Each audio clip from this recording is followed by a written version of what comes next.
Hello friends, Chanakya academy में आप सभी को अश्विनी सर का नमस्कार।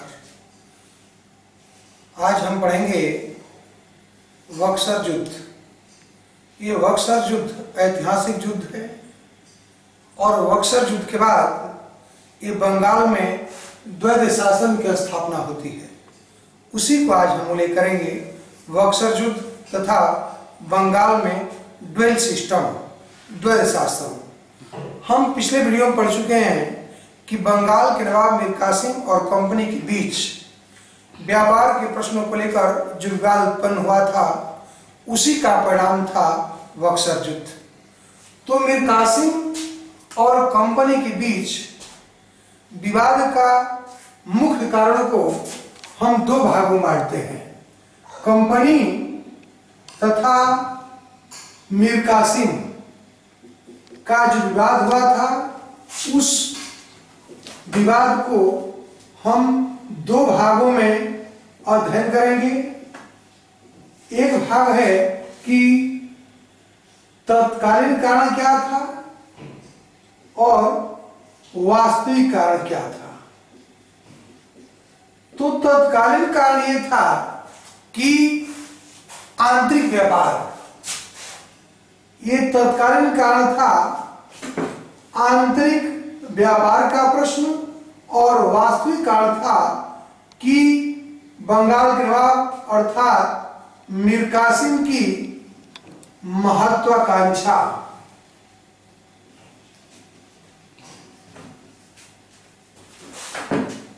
आंतरिक व्यापार यानी कि कंपनी के द्वारा जो दस्तक का दुरुपयोग किया जा रहा था, उस दुरुपयोग को मीर कासिम ने रोका था। और मीर कासिम, वास्तविक कारण यह था कि मीर कासिम एक वास्तविक शासक के रूप में राज्य करना चाहता था। यही कंपनी और मीर कासिम के बीच विवाद का कारण बना। ध्यान रखेंगे कि पढ़ चुके हैं कि 1717 में सम्राट फारुखसियर ने कंपनी को बंगाल में मुक्त व्यापार की अनुमति दिया था। फारुखसियर के द्वारा दिए गए फरमान से दस्तक प्रथा चल निकली थी, और इस दस्तक प्रथा का प्रयोग सिर्फ कंपनी नहीं कर रही थी, बल्कि अपने व्यक्तिगत लाभ के लिए कंपनी के कर्मचारी भी कर रहे थे। जब नवाब ने, मीन्स बंगाल के नवाब मीर कासिम ने इस दुरुपयोग को रोका, तो कंपनी ने उसे पराजित कर दिया और मीर कासिम के जगह पर मीर जाफर को पुनः बंगाल का नवाब बनाया।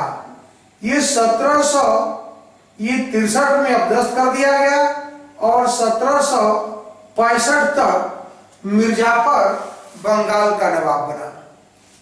मीर कासिम पराजित होकर अवध पहुंचा। ध्यान रखेंगे कि जहां अवध के नवाब शुजाउद्दौला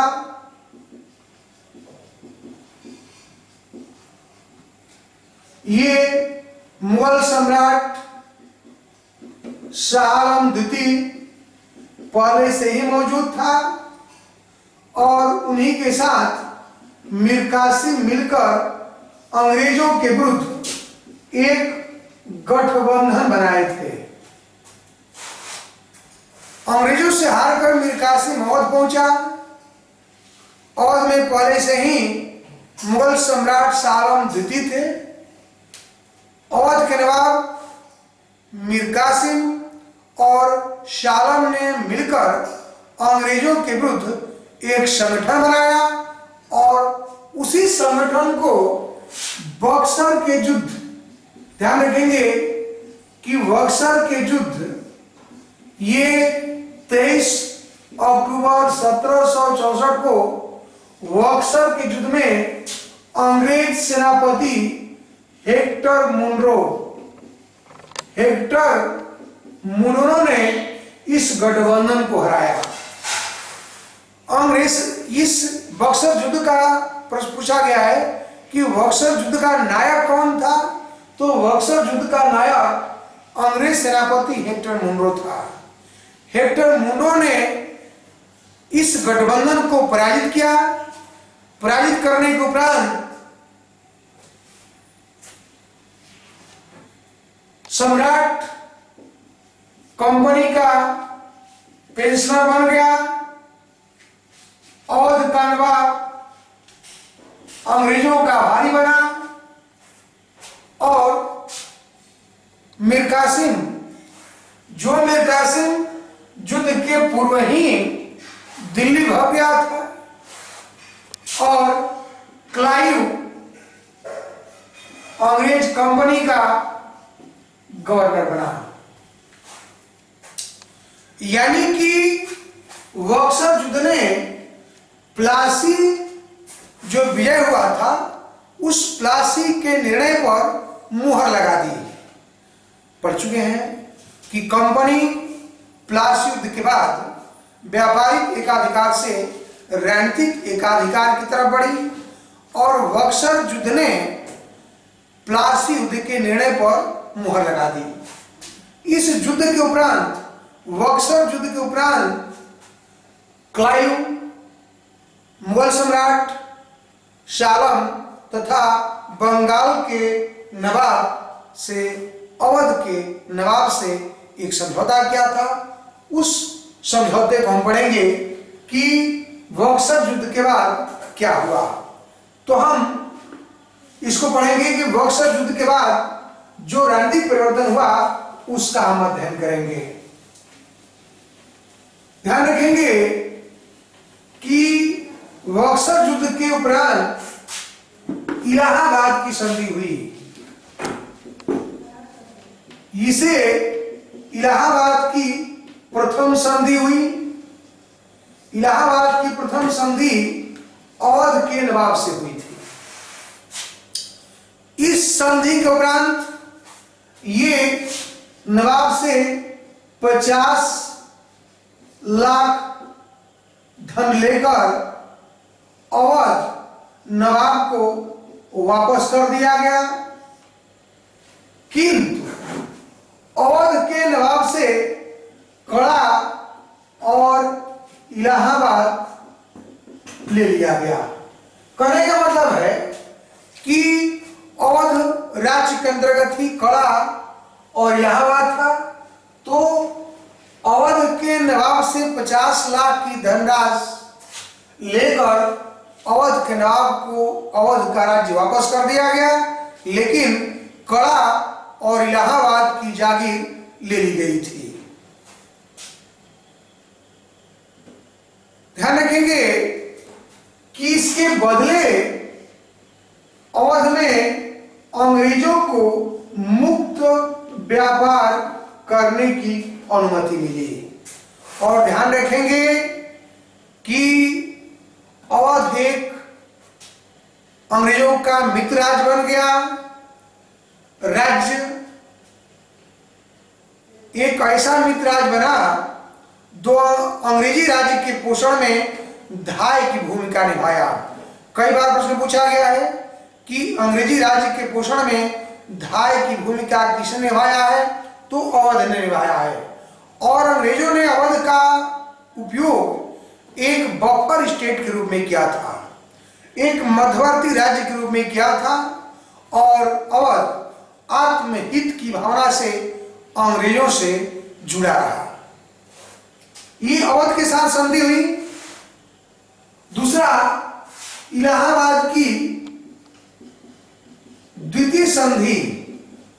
इलाहाबाद की द्वितीय संधि ये मुगल सम्राट शाह आलम द्वितीय से हुई।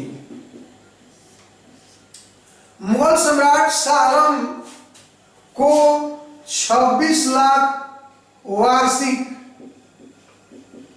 पेंशन दिया गया तथा कड़ा व इलाहाबाद की जागीर दी गई।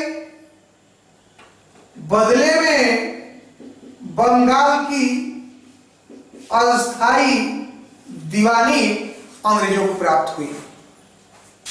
ध्यान रखेंगे कि मुगल सम्राट शाह आलम से जो संधि हुई थी, उस संधि में 26 लाख वार्षिक पेंशन मुगल सम्राट को दी गई। अवध से कड़ा और इलाहाबाद जो लिया गया था, कड़ा और इलाहाबाद की जागीर मुगल सम्राट को दी गई और बदले में कंपनी को ये बंगाल की अस्थायी दीवानी प्राप्त हुई। इसी तरह बंगाल के बाद ये बंगाल के नवाब से संधि हुई थी। मिर्जापुर के बाद उसके पुत्र नजमुद्दौला को बंगाल का नवाब बनाया गया और बंगाल के शासक यानी कि बंगाल के नवाब को 53 लाख की पेंशन, ये 53 लाख की पेंशन दी गई थी और 53 लाख की पेंशन के साथ साथ ही बंगाल के नवाब को निजामत का भी अधिकार दिया गया। कंपनी को बदले में कंपनी को दीवानी का अधिकार प्राप्त हुआ, मीन्स राजस्व वसूली का अधिकार। एक प्रकार से बंगाल के नवाब से उन्होंने जो समझौता किया उसको द्वैध शासन, ये ड्वेल सिस्टम की संज्ञा दी जाती है। ये द्वैध शासन का जनक लॉर्ड क्लाइव था। लॉर्ड क्लाइव ने बंगाल के नवाब के साथ ये द्वैध शासन व्यवस्था क्या था। ये द्वैध शासन का जनक, ड्वेल सिस्टम का जनक क्लाइव को माना जाता है। ड्वेल शासन में मीन्स एक राज्य दो राजा, एक राज्य बंगाल था, दो राजा का मतलब ये था कि बंगाल के नवाब और एक कंपनी। बंगाल के नवाब के पास अधिकार नहीं था, रिस्पॉन्सिबिलिटी थी, उत्तरदायित्व था, लेकिन अथॉरिटी, अधिकार कंपनी के पास था। ये मुगल काल से ही किस राज्य में सूबेदार और दीवान बनाए जा रहे थे। सूबेदार का काम शांति व्यवस्था स्थापित करना था, जबकि दीवान का काम राजस्व वसूली का था। तो निजामत यानी कि निजाम, सूबेदार का कार्य सम्राट को करना था और दीवानी मीन्स राजस्व वसूली का अधिकार कंपनी के पास रहा। बंगाल का नवाब नाम मात्र का शासक रहा और कंपनी ने जो दीवानी अधिकार प्राप्त किया था, जो राजस्व वसूलने का अधिकार प्राप्त किया था, तो कंपनी ने 2 उप दीवानों की नियुक्ति किया। बंगाल के लिए ये रजा था और बिहार की राजस्व वसूली के लिए ये सिताब राय को नियुक्त किया और इन्हीं के द्वारा कंपनी राजस्व वसूला करती थी। ध्यान रखेंगे कि नजमुद्दौला के द्वारा ये कंपनी का जो दैव शासन था उसको स्वीकार कर लिया गया था। केम पणिकर ने इस संधि के परिप्रेक्ष्य में कहा है कि 1765 से 72 तक कंपनी ने बंगाल में डाकुओं का राज्य स्थापित कर दिया। ये डाकुओं का राज्य स्थापित किया। केम पणिकर ने कहा है कि कंपनी ने द्वैध शासन के अंतर्गत बंगाल में डाकुओं का राज्य स्थापित किया। क्लाइव से पूछा गया था कि आखिर जब बंगाल विजित कर लिए थे, मुगल सम्राट भी पराजित हो चुके थे, अवध के नवाब भी पराजित हो चुके थे, तो बंगाल में द्वैध शासन का चित्र क्या था। तो ध्यान रखेंगे कि क्लाइव ने कहा था कि अगर बंगाल का सीधा शासन अपने हाथ में लिया जाएगा तो देसी राजाओं तथा अन्य यूरोपीय कंपनियों के विद्रोह का भय रहेगा तथा ईस्ट इंडिया कंपनी के पास अभी कर्मचारियों का अभाव है, इतनी बड़ी मात्रा में कर्मचारी व अधिकारी नहीं है कि बंगाल के शासन को संभाला जा सके। आप जानते हैं कि जो वारेन हेस्टिंग्स आए थे, बंगाल के प्रथम गवर्नर जनरल वारेन हेस्टिंग्स आए थे, तो इस दैव शासन को 1772 में उन्होंने समाप्त कर दिया था। इसे समाप्त करने के साथ ही मिर्जाफर की पत्नी से ये 3 लाख घूस लेकर उसके पुत्र मुबारकु दौला को बंगाल का नवाब बनाया था। मीन्स मिर्जाफर के बाद बंगाल का नवाब नजमुद्दौला हुआ और नजमुद्दौला के बाद 1772 में मुबारकु दौला को नवाब बनाया, द्वैध शासन को समाप्त कर दिया और ये बंगाल में उसने राजस्व बोर्ड, ये 1772 में उसने राजस्व बोर्ड का गठन किया। ये बंगाल में द्वैध शासन समाप्त करके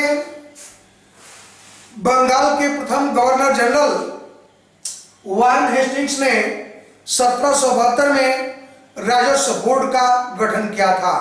ध्यान रखेंगे, यहाँ से पूछा जाता है कि राजस्व बोर्ड नहीं बल्कि व्यापार बोर्ड, ये व्यापार बोर्ड का गठन किया। पूछा जाता है कि राजस्व बोर्ड का गठन कब हुआ था तथा नियंत्रण बोर्ड का गठन कब हुआ था। इन तीनों को थोड़ा ध्यान देंगे, व्यापार बोर्ड, राजस्व बोर्ड तथा नियंत्रण बोर्ड। तो 1787 में राजस्व बोर्ड गठन हुआ था और पिट्स इंडिया एक्ट के तहत 1784 में बोर्ड ऑफ कंट्रोल अर्थात नियंत्रण बोर्ड का गठन हुआ था। ध्यान रखेंगे कि ये बंगाल में बक्सर युद्ध के उपरांत यही द्वैध शासन प्रणाली की स्थापना हुई थी। इसी के साथ मैं इसको समाप्त करता हूं और आगे आप वीडियो में हम पढ़ेंगे हैदर अली व टीपू सुल्तान तथा मैसूर युद्ध। तब तक के लिए धन्यवाद।